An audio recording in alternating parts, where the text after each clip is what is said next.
What is up? I'm Marcel. Welcome back to the Modern Filmmaker. And this video is the beginner's guide to the edit tab and just about everything you need to know to make a basic edit in Davinci Resolve 16 using video clips, some audio, and pictures. And we're going to be using the edit from the sound design video.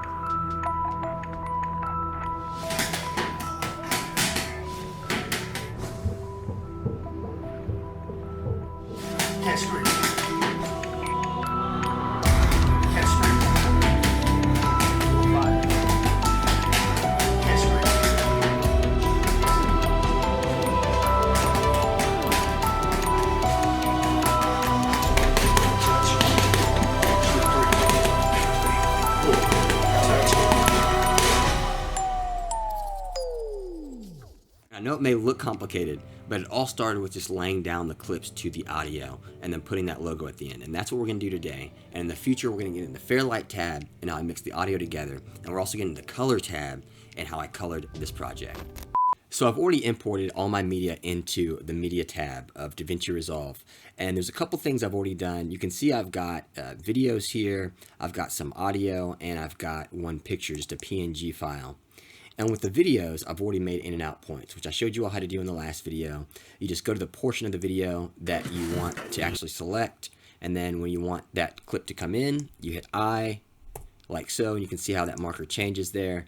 And then you go to where you want the clip to end and press O for out. Very simple. And I've done this for every clip in the media pool that I'm going to use already. You don't have to do it beforehand, but sometimes I like to do it beforehand, just to review the footage, and I can mark in and out, and it'll save me time later. Plus, I'll already kind of refresh my memory of what clips I have and what part of those clips I want to use. And while making those in and out points and going through the clips, I can kind of put it together in my head. Okay, this will be the beginning and this will kind of be next, and it'll kind of flow like, whatever way you kind of decide as you're flowing and creating your in and out points.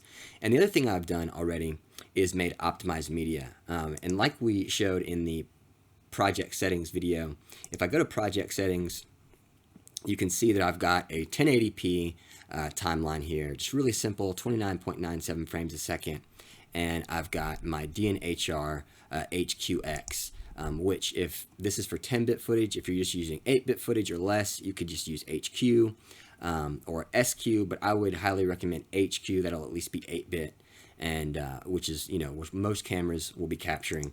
But I've got HQX because some of these clips are 10-bit, and then I will go ahead and cancel that. And then what I've done is just click the first one, and then I'll go through and click the last one, hold shift and click the last one. It'll select all these clips in between, and then I right clicked and went to generate optimized media. And that will take a little bit of time, but it'll help your computer run a lot smoother. And like I mentioned in the last video, the DNHR files are quite big, so make sure that you have adequate space on your hard drive. And from here, we'll jump into the edit tab. But the first thing I will do is go to the first clip that I want to use. And the first clip that I'm going to use is this one right here of this girl putting on the glove. Really simple clip. And I can just right click with those in and out points here. I can right click and go create new timeline using selected clip. And it'll say timeline. I'll title this Boxer. And you can set, the audio track type if you want mono, stereo, if you want 5.1. I just want stereo and the files in stereo. So I'll just go on based on selected media just to make that simple and click create. And now it has created a new timeline right here called Boxer, and we can double click that timeline and it'll take us right into the edit tab where we can start editing. And you'll notice right off the bat, there's a lot going on in this screen, but that's okay. I'm going to break it all down. This right here is just our media pool on the left-hand side with all of our clips. That way we can easily drag in some of the audio, or we can double click some of these clips and we can preview them and set new in and out points before we can drag them in. And there's a couple different ways to drag them in. I mentioned in other videos that right here you'll see this icon as I'm previewing this clip, and I can easily just click this video here and drag in just the video clip, or I can go back to that clip, the preview of that clip, and just go to the audio, this icon here, and drag that in if I just want the audio or video. And with just the audio, it's the same thing, but you're not going to get those icons here. Or if you have any video pulled up that does not have audio linked to it, then it won't give you that option. And when you drag it in, just like when I drag in this audio, it's just going to drag in the audio, of course, because there's no video to go with that. And then to delete, this is another kind of interesting thing. Now, if I go and delete this first clip, delete, then it's going to drag everything back. And Davinci Resolve is set to do that. And Davinci Resolve is set to do that by default, just for quick editing. You know, if you have a bunch of shots lined up and you just want to quickly, you know, let's say I have a shot here, and if I hold Alt, I can copy this clip. And let's say I want to drag this back here. And let's say I have this clip and I have this clip, and I just want to get rid of this one in between and have this one link right behind this first one. Then I can simply hit delete, and it'll just kind of shorten that whole space there, bringing these clips together, which makes it really, really easy. And if I hit Control Z to undo all of that and go back to how we had it in the beginning, and then this audio track that we added before, if I just want to, let's say this is over here, and I just want to get rid of this audio track, but I don't want to get rid of anything else. Let's say I have some lens flares up here and some other tracks set up that I don't want to disturb. I can just hit backspace and it'll get rid of that and keep this here, opposed to, like I said before, if you hit delete, then it'll do like a trim delete, trimming that whole section of the timeline down and squeezing whatever's before and after it together. So let's just get back here. Let me move on. And from the media pool, under this we just have the effects library, and you can collapse this by hitting the effects library, and just like the effects library with the media pool, you can also collapse that by hitting the media pool button to give yourself extra space. And in the effects library, you've got everything that you pretty much need for your simple editing. You have crossfades for audio here. If you go into the audio transitions, you have crossfades. You have video transitions, additive, blur transitions, and dissolves, cross dissolves. You have iris effects for transitions, motion effects for transitions, which we'll get into in the next video, where we do add some effects and some more pizzazz to this whole edit. And of course, you have your titles as well. You have generators, like just generating media. Like if you need a solid background, you can easily pull that in, or just a grayscale. You can pull that in some kind of gradient, which you can also have properties here on the right for. Really simple to just drag things in from this effects pool and add them on to your media if need be. Of course, you have adjustment clips also, just like Premiere or Final Cut, or After Effects. You have adjustment layers, so you know I can put this adjustment layer here, and then if I want, I can go to Open Effects and then add the blur to the adjustment layer, and it will affect everything that's underneath it. So if you have several clips, which I'll be getting into in our color grading video, you can easily put an adjustment layer over all of them and put a LUT there. If you're using the same camera for all your clips, then you can just put a general LUT on top of this adjustment layer in the color tab, and then easily just lay your clips here and then correct them to that LUT, instead of having to put a LUT on each node or each clip. So I'm just going to click this and hit backspace to get rid of that. And we'll jump over here to the inspector and the metadata. So we have our inspector. So if I click this clip here, we have options to zoom, we can change the positioning, we have opacity, and we also have compositing modes, just like Premiere or Photoshop or Final Cut also.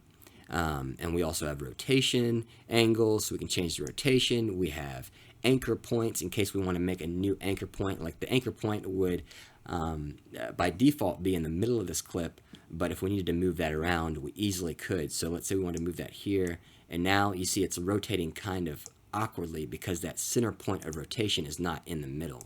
Now at the center point in the middle, it's rotating very kind of standard. So let me reset these. And then we have pitch to add some warping, and we have yaw to add some further horizontal warping. And then we have our flip buttons, which can be really, really cool and really simple if you need to reverse a clip. And with a shot like this, that would be really easy because you're not seeing the room around her. So from this clip to another clip, I could literally flip this any which way, other than probably upside down, and it would make sense. And sometimes you need to do that if, based on the motion of a clip, it looks better if something is coming from the right instead of from the left, depending on what the next clip is doing. You know, like if the first clip has something coming in from the left and the next clip has also something coming in from the left, then you may want to, you know, flip those around to match each other. And you have cropping options, which is really useful. You see my little video box where I am right now. This is cropped to kind of fit in the window a little better. You know, I kind of crop the left and right down, so you just have me in the middle, and I don't take up so much screen with the room around me. So in a lot of situations, the cropping, it's awesome that you have cropping properties right there, as well as softening for the cropping. You can do so much with that, and adjustment layers, and color gradients, and solid color layers. It's so cool that you have that option right there, as well as the rest of these to your disposal. And then we have a dynamic zoom, which I'll be getting into this in the next video also, but it's just a really cool effect that can add like a zoom for you. As you can see, now it's zooming backwards as I play that clip. And if I come up here to proxy mode, you can see that I have use optimized media already selected. So without use optimized media, if I zoom in on this, you might see a little more quality. Boom. I don't know if you can see that through YouTube compression, but these threads right here on her wrap are much more detailed than when I click optimized media. I'm sure you guys just saw that difference there. And then what I can do also is go to proxy mode, and I can dictate what resolution my optimized media is playing back, or my proxies if I'm using proxies, which is essentially kind of the same thing as optimized media, just a little different. So if I hit quarter resolution, you'll see the quality degrade a little more, but you know, it'll give us some smooth playback. And then up here in the top left, you're seeing that I'm zooming in and out here. I'm doing this with the mouse wheel, and then holding in on the mouse wheel to take control and move this around. So if I want to zoom in and focus on these threads again, and hit that use optimized media button, boom, you guys can see that I can kind of dial in on just that portion of it. Or I can go up to here and click fit, and as well as it has a lot of other options for zooming as well. So that's all pretty simple. And then we also have on the right hand side, we have stabilization. I'm kind of just jumping all over the place, but there's a lot to get to, and I'm trying to cover it all. And here in the, I'm going to turn off that dynamic zoom because we don't need that in this video. And then we have stabilization right here in the edit tab, which is so sweet. It's not like a third-party effect we have to drag in, or we don't have to go over to the fusion tab or the color tab. Right here in the edit tab, we have stabilization and multiple variations of the stabilization algorithm, as well as properties here to really fine-tune it. And that's really, really cool. I mean, this shot is already pretty smooth, so it doesn't need stabilization, but that's just a really, really cool and simple implementation that they've done there by putting that right there in the inspector properties. And then we also have our retime scaling. So if we've done any speed ramping or changed any timing on our clips, we can go here to retime and kind of dictate how it processes those retiming effects, either by using the nearest frame, frame blending, where it'll blend the frames together, or an optical flow, where the program kind of dictates how it should interpolate the frames together to get the smoothest look. And that gets kind of detailed, but that is definitely the general kind of explanation for those three. And then down here we also have lens correction also, which I believe is only in the studio version. It's not in the free version. So if you have something that needs some lens correction, you can easily kind of mess with this control here and dictate yourself what works the best or what looks the best.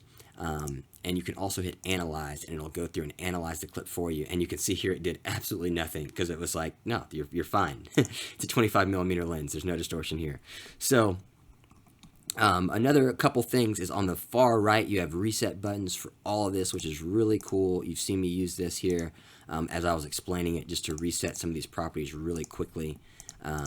Just like this, you can reset just one, or you can reset the whole section, which is really cool. And then, of course, you have your audio effects or audio properties, not really effects, but properties, and some effects, kind of. Here you have simple volume. You also have pan. You have your semitones for pitch. So if you want to slow things down, or I guess not really slow things down, but if you want to lower the pitch of something or raise the pitch of something, you can easily do that there. And then you have a clip equalizer, which is really, really awesome.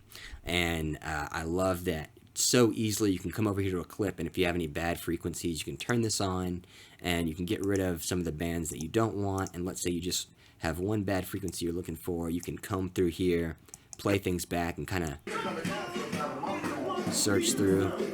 And like right here, I'm hearing a bad frequency, so I can turn that one down and get less of that like room kind of mid-tone, a little cleaner. So really, really cool, really simple. One more thing I'll go over is just the keyframes. We also have keyframes for every single property in the inspector, except for the equalizer and some other things like the retiming, which you wouldn't need it for. You even have it for your lens correction, which could be really cool if you're adding like a zoom transition. Adding a little lens distortion warp in there can be really cool and effective in making that, or in pulling off that effect a lot better. Of course, you don't have keyframing and stabilization, but in most of the things that you would want keyframing in, you have keyframing for, and that is just incredible. So like I was saying, I do not want this audio, and one thing I can easily do, it'll bring in all audio and video that's together, it'll bring them in linked. So if you right click this, you'll see that linked clips is checked. You can uncheck that, or you can just hold Alt and click either the video or the audio that you do not want, and hit backspace to delete that. Now let's go ahead and go over some of these options right here above the timeline. This right here is just our typical zoom horizontally, so we can really dial in here. We can drag this, or we can click these minus and plus buttons to make kind of further, more strong leaps in this zoom. And we also have this button here, which will show us a lot of the visual options we have to work with. Like we have the subtitle tracks right here we can turn on. I don't have subtitles, so we're not seeing anything for that. We have our stacked view, so we can see different timelines we have here and kind of stack these timelines and click between them to get more control over maybe different scenes, or if you want to drag something from one scene to another scene, or one timeline to another timeline, you can easily do that. And here you have like a real-time view where it'll make thumbnails for each little section. You can see I can really tell what's going on with each section of this video. I can also bring this up a little bit. You can see that I've got a good view of what's going on throughout this entire clip. But for me personally, that generates a lot of extra GPU power or processing power to generate that. So I usually just go with this thumbnail view unless I'm working with a video where it's really imperative for me to see every single frame or every few frames. And then from here you also have some audio options, which I'll just leave at default, and you'll see when I bring in the audio.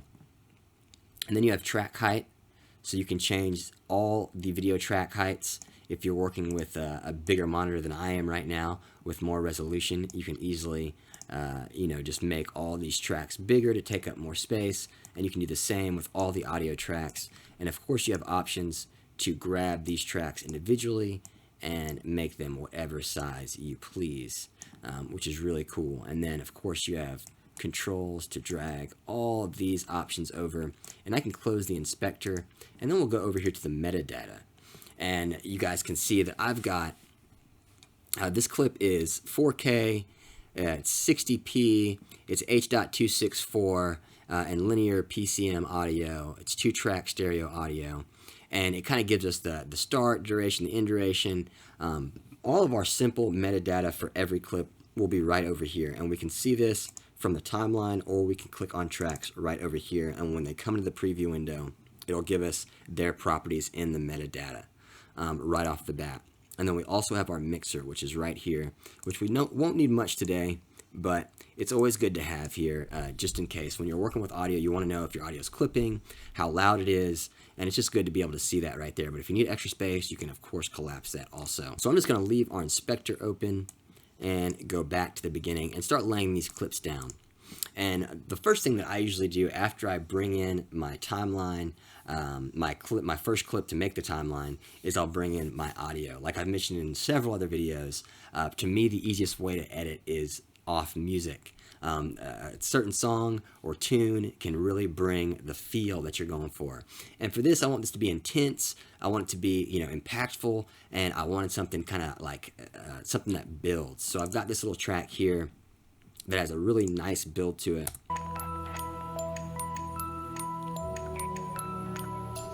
And this is just what I started with. This is just the music bed that initially I had the idea and I started searching through music and I was like, this is it. This is it. This sounds like somebody fighting for their life. This sounds like, you know, a boxer or some athlete training. It sounds intense. Or like an assassin doing something intense, jumping off buildings, maybe doing some parkour. Who knows? Who knows? It's whatever you want it to be. But to me, it sounded intense. And I want this to about right here. And then it gets all Euro and crazy. And I don't need any of that. I don't need any of the Euro craziness. As much as I love electro dance music, in this video, it just does not fit. So I'm going to go right down here, hit the space bar. Space bar is a super simple way just to play and stop anything in the timeline or anything you're previewing. And from there, I will click O because that's where I want to mark this out. And then I'll go back here to, let's say,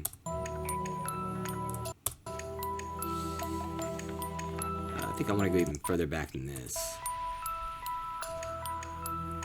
I think I'm going to start right where those strings start. Right there. And then from here, I usually press the right and left arrow to go up or back one frame. And I'll find that hit. Boom. And that's where I'll hit I. That way I know I'm starting right on that hit. Not a second before, not a second after. It starts right there. And I can simply drag this down to the audio track that's already sitting here. And we've got our first clip with our audio. And with this clip, it is a 60p clip. I want this video, as you guys have seen in the edit, I want it to start off slow and then get real intense and then go back to slow and then real intense and then go back to slow and then real intense and then stay real intense. So in this clip, with her putting on this glove, I want it to start off really slow. And right now it starts off normal. So to change clip speeds, that's really simple. Now, of course, if this was a 30p clip, changing the speed would be kind of risky. But obviously I shot this to slow it down. So I'm going to right click it, go to change clip speed, and there we have our clip speeds here. And for some reason, frames per second usually always shows at the timeline frame rate. And you'll see here, I mean, you would think that it would show me at your current speed percentage.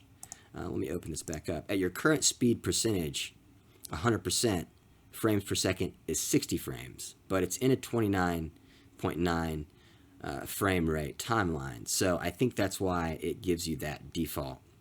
So it can be tricky because if I go down here to 50%, this clip is at 59.9. So to get it at 29.9, I'd do 50%.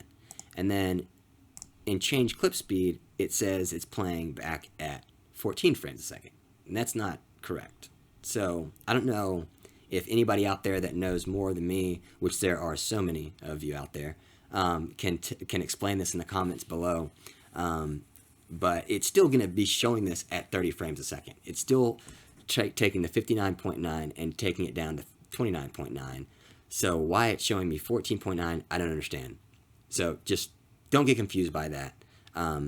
Just continue on. And now if I play this back, it's playing smooth slow-mo at 29.9. So, and I want this clip to cut out on the music. Everything I'm doing in this edit will be to the music. So I'm going to use those left and right arrow keys to easily do that. And I want the 1, 2, 3, 4, and 1. Boom, right there on that dun. So let me find that. Right here on this hit, hear that? Boom. It's an easy place. Boom. Next clip. Very simple. And so I'm going to drag in our next clip, which I believe is this one right here. And 44. And these are the correct in and out points. Perfect. I will just drag in. I'll actually drag in this entire clip because I do want the audio from this one.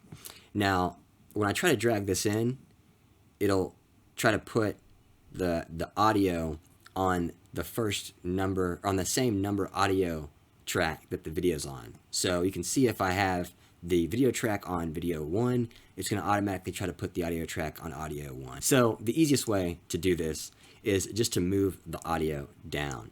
The music, I'm just going to move down a couple tracks. This way it's not in my way, and I can easily drag in clips and not have to worry about, you know, if it's cutting off the audio or anything like that. So I'm going to go ahead and drag this in, boom, right here. And now, oh, this one actually did not have audio, so I did not need to do that, but I'll need to do it later anyway. So there's a tip for you. So I'm going to hold Alt and click this audio track and hit backspace to get rid of that. And now we'll have our same, and then next clip. But again, we have to do our changing speed, because like I was saying, I want this to start off slow, then get fast, and go back to slow. So for this clip, I will right click, go to change clip speed, and go to, let's say, 345. This was at 120 frames a second. So realistically, at real time, it'd be about 320% or 340, around there, percent more. But with this, you don't really need to be 100% accurate, especially when you're doing like action shots, you know, like fighting scenes or boxing scenes, stuff like that. It's okay to overshoot or to undershoot, depending on what kind of looks the best and what flows the best with, of course, the scene, the music, all that. Your viewers are not going to know. Like, unless you make it too unrealistic, they're not going to be like, God, that person's moving unrealistically fast. And I do that all the time when, let's say I have somebody in a gym doing some curls and I want them to curl to the beat. Sometimes I'll slow it down a few percentages just to make sure that their rhythm of curling is on the same rhythm of the beat. And that's totally fine. It still looks natural, and it just flows better with the video, as long as I'm not, you know, making it too slow or too fast to where it's like a techno song and they're just like, we don't want any of that. We don't want any of that. So here we have our two clips, and I've sped the second one up. So let's see what's going on. And you can see that it's kept the length of the track the exact same. So we may need to cut some of the end off. And let's see where we want this to end. Boom. I want right there where this guy throws the punch at her. Boom. And it goes to this next note. Right, that hit right there. Boom. I'll go right there. And you can see his arm is fully extended on this last one. I want this to cut off like as he's coming at her. So I want to go back one frame with the left arrow, and I will just hold the end and cut this in, and then I'll go up one frame back to where I actually want the clip to end timing wise with the track, scoot this over, and then go to the beginning and scoot that over. Really simple. That's just an easy way to kind of reposition things. And boom, very cool. I like that. And then I'll add in the next clip, which will be 37, 32, I believe. Double click on this to make sure we're getting the time that we want. I want to go down here as this is pulling closer to her face. Yes, that's all I really need. And I do want the audio from this one, so I'm going to drag in both. And I'm going to mute the audio just so it doesn't get distracting. And yes, I like that. And then another thing I'm going to do is right click this and slow this one down. This is another 60 frame a second clip. So I'm going to change clip speed and go to 50%. So as I mentioned before, this clip before it was 120 frames a second. Naturally, my camera in particular, when you shoot in that slow-mo, it doesn't record it with sound, and it already converts it to 29.9 or 24, depending on what you set it to. So that's why in the metadata you may see that this one's 29.9, but in all actuality it was recorded at 120 frames a second. So that is why we sped that one up, to get it back to real time. And now we have our next clip laid in. Yes, I like that. I'm going to go a little further in. Yeah.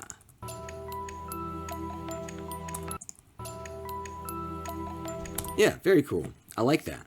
And now it's also slowed the audio down for us too. So if I unmute this, sounds really funny, but it slowed the audio down.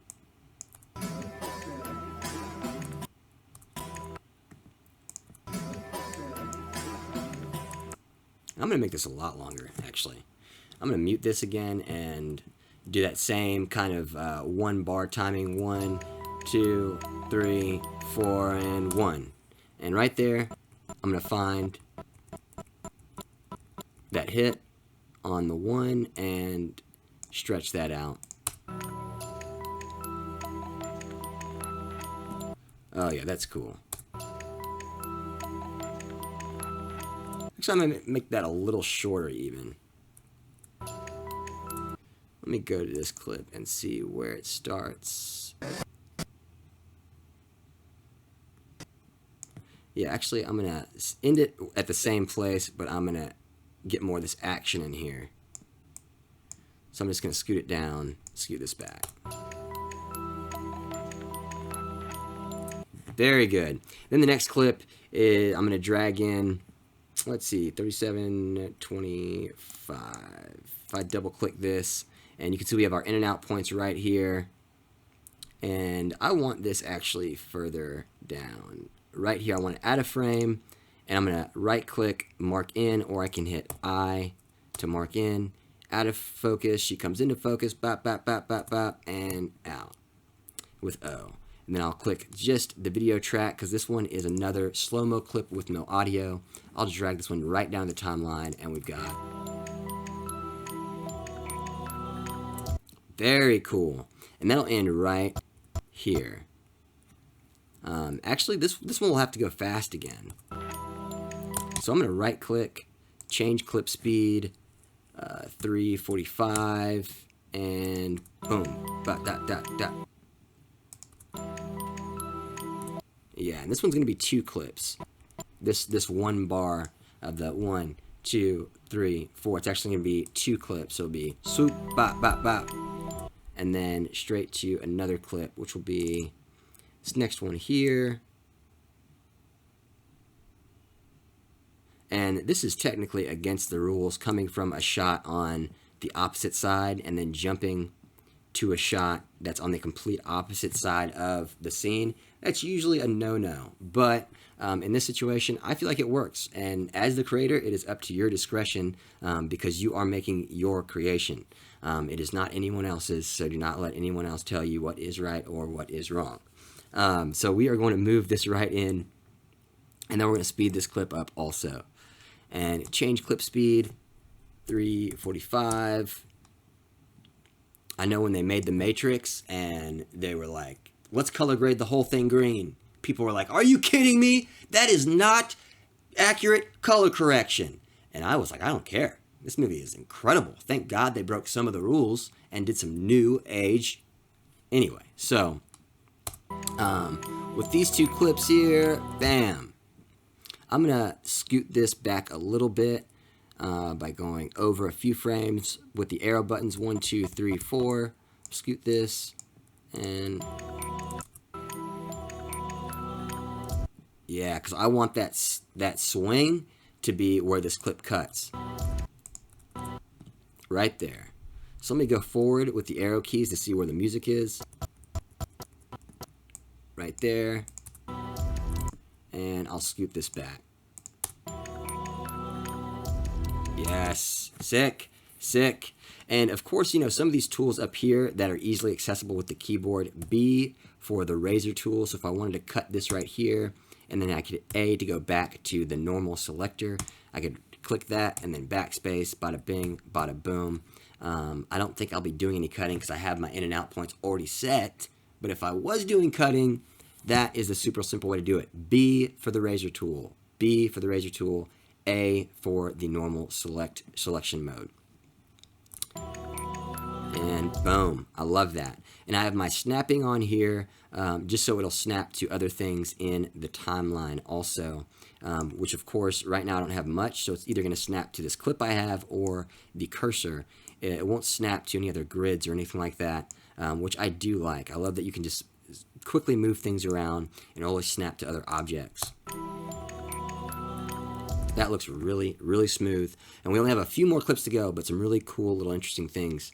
So 37, 30, let's see. I've got a list of the clips I'm using here so I can speed this up for you guys. And this next clip, Boom. This is the last slow-mo clip where you just look at her in her just distress, just like, I am a beast. If you weren't aware, I am a beast. Let's check this out from the beginning real fast.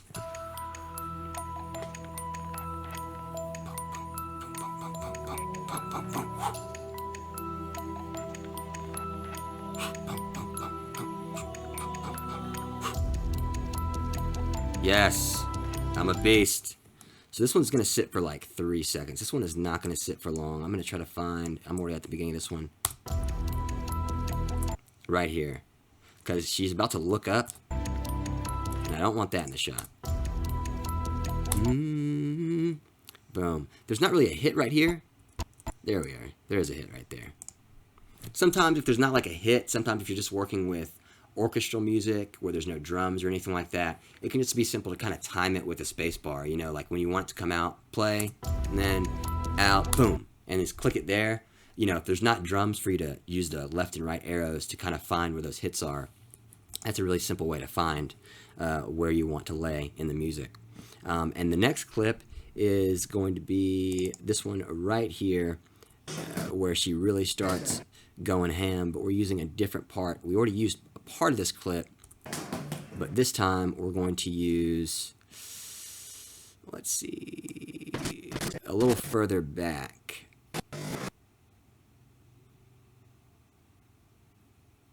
Let's see, 28. Yeah, right here.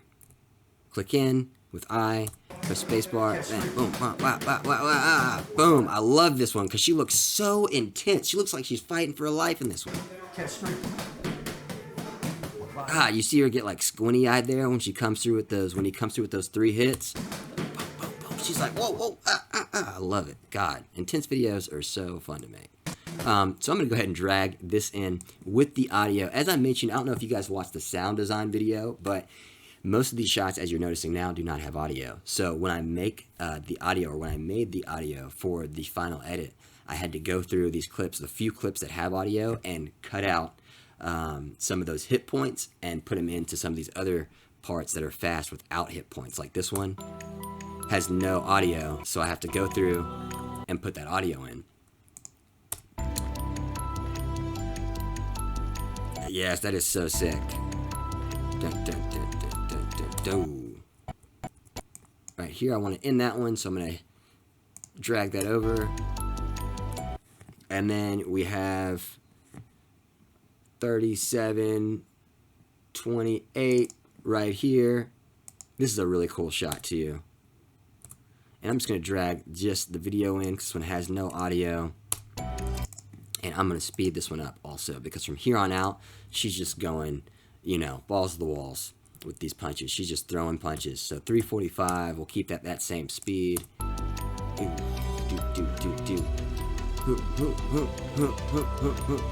we're not going to stay on this shot for long. Just that same 4 count. 1, 2, boom. Right there, we'll end this one.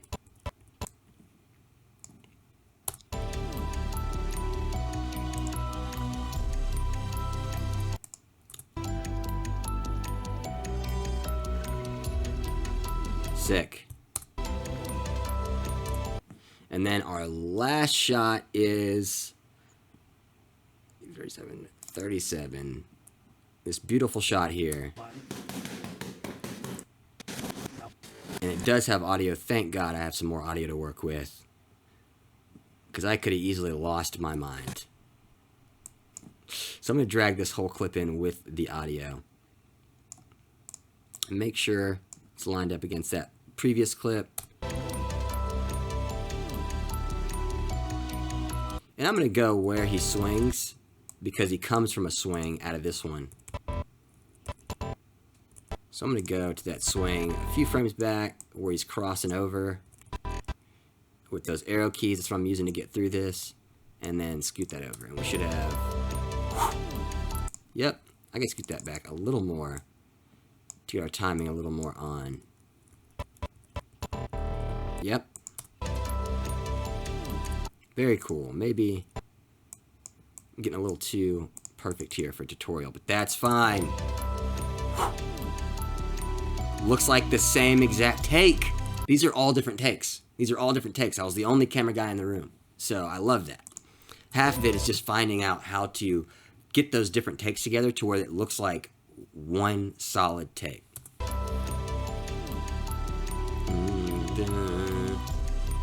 All right, so one thing I'm noticing is I want this to all cut sooner. I want this to be the end, but the end of the music is all the way down here.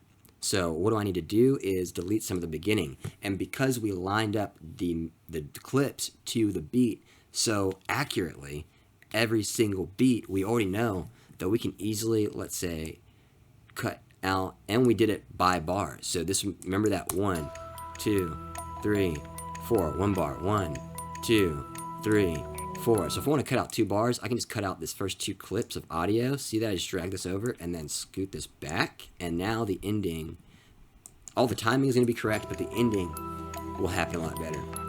Boom, 2, 3, 4, and boom, 2, 3, 4, and cut, 1, cut, 1, cut, 1, cut, 1, 2, 3, cut. Yes, you see it? It's all staying to the beat. And then at the end, dun, dun, dun, boom. And that's it. And then we drag in our little logo here from Ruck Nutrition. Oh, man.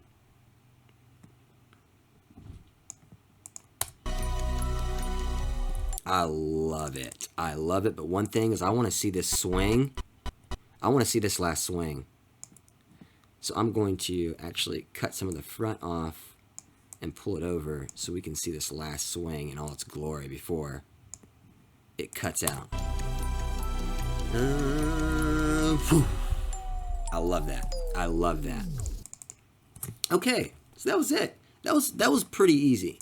I mean, editing together clips in Davinci Resolve is super simple, and you have so many options, which we are about to get to a lot of them in the next video, because there are lens flares I added to this, there was dynamic zooms I added to this, and there was some keyframing of zooms and positionings that I added to this in the final edit that I'm going to go over in the next video. So you guys stay tuned, and I really hope you guys like this. I hope you guys learned something. If you did, make sure to click that like button down there. If you didn't learn something, make sure to click the like button anyway, and hopefully you'll learn something next time. And of course, if you have any comments, questions, or concerns, leave them in the comment section down below. I always reply. Make sure to subscribe, and as always, I'm Marcel, and this has been The Modern Filmmaker, and I'll see you guys next time. Peace!